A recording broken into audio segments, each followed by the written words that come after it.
Cervical cancer महिलाओं को होने वाले आम कैंसर में सेकंड नंबर पे आता है।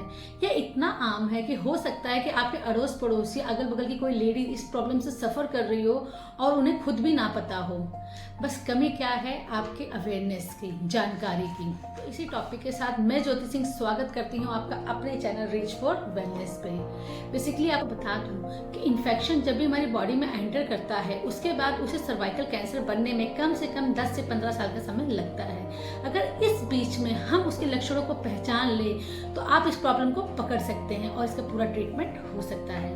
एक स्टडी के अकॉर्डिंग साल 2020 में कैंसर के लगभग 1,23,000 मामले सामने आए थे, जिसमें से अप्रॉक्स 77,000 मौतें हुई हैं। तो अब आप खुद सोच सकते हैं कि सर्वाइकल कैंसर की अवेयरनेस कितनी ज़्यादा जरूरी है। सर्वाइकल कैंसर की जो सबसे बड़ी वजह है वो है अनप्रोटेक्टेड सेक्स या अनसेफ सेक्स।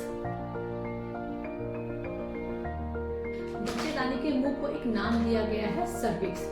बेसिकली जब इसके अंदर कैंसर सेल्स डेवलप होते हैं तो उसे कहते हैं सर्वाइकल कैंसर। महिलाओं में होने वाला ये सेकंड मोस्ट कॉमन कैंसर है। बेसिकली इसका कारण है अवेयरनेस की कमी, क्योंकि बहुत सारी महिलाओं को इसके बारे में पता ही नहीं होता, इसके लक्षणों के बारे में पता ही नहीं होता।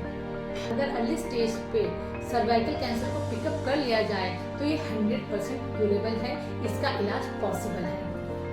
लेकिन जब भी इसके विजिबल सिम्टम्स पेशेंट को नजर आते हैं या उसे बहुत ज़्यादा प्रॉब्लम होती है और वो डॉक्टर के पास जाती है तो बेसिकली तब तक ये कैंसर उसकी पूरी बॉडी में फैल चुका होता है एंड इसका इलाज कई बार मुश्किल होता है और कई बार नामुमकिन भी हो सकता है। सबसे इम्पॉर्टेंट है कि बहुत ज़्यादा डिस्चार्ज रहना, बहुत ही ज़्यादा गंदा पानी जाना या फिर इंटरकोर्स के बाद ब्लीडिंग या स्पॉटिंग की दिक्कत रहना। बेसिकली आपके पीरियड्स के बीच में भी ब्लीडिंग या स्पॉटिंग की दिक्कत का रहना भी इसका एक इम्पॉर्टेंट लक्षण है। कि मोस्टली लेडीज ये सब प्रॉब्लम इग्नोर कर देती हैं और जब उनको प्रॉब्लम ज़्यादा होने लगती है, जैसे पेट फूलना, यूरिन पास करने में दिक्कत, तब तक ये कैंसर उनकी आंतों या किडनी तक फैल चुका होता है। महिलाओं के अंदर सर्वाइकल कैंसर का मोस्ट कॉमन कॉज होता है सेक्सुअली ट्रांसमिटेड इन्फेक्शन, जो कि एक वायरस द्वारा होता है। ये वायरस पेपिलोमा वायरस या फिर एचपीवी वायरस है।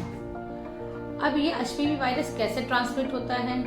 बेसिकली जिन महिलाओं की एज इंटरकोर्स के टाइम बहुत ज़्यादा कम रही हो या फिर उसके मल्टीपल सेक्सुअल पार्टनर हो, बेसिकली उसके अंदर बाकी महिलाओं के कंपैरिजन में एचपीवी होने के जो चांस होते हैं वो बहुत ज़्यादा होते हैं। अगर आप सेफ सेक्स प्रैक्टिस नहीं कर रहे हैं तो भी एचपीवी होने के चांस आपकी बॉडी में ज़्यादा रहेंगे।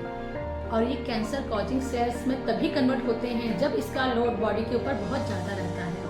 जिस महिला की इम्यूनिटी कम है उसके अंदर भी एचपीवी जल्दी इन्फेक्शन से कैंसर में बदलाव आ सकते हैं। या फिर जो महिला स्मोकिंग कर रही हो, टबैको ले रही हो या कुछ ऐसे नशीले पदार्थों का भी सेवन करती हो, उसके अंदर भी चांस ज़्यादा रहते हैं।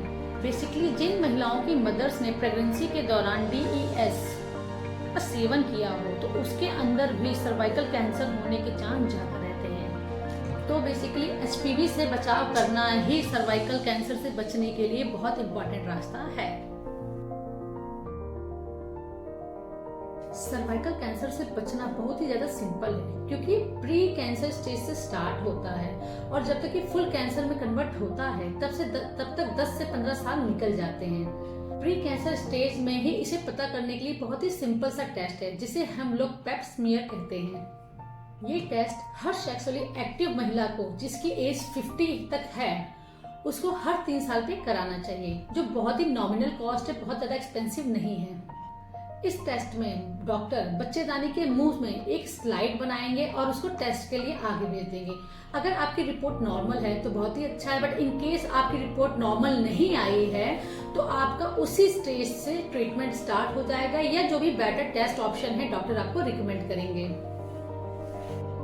पर ये ध्यान रखिएगा कि ये टेस्ट हर 3 साल में एक बार जरूर कराएं। इसके साथ एचपीवी टेस्टिंग भी साथ में ही हो जाती है।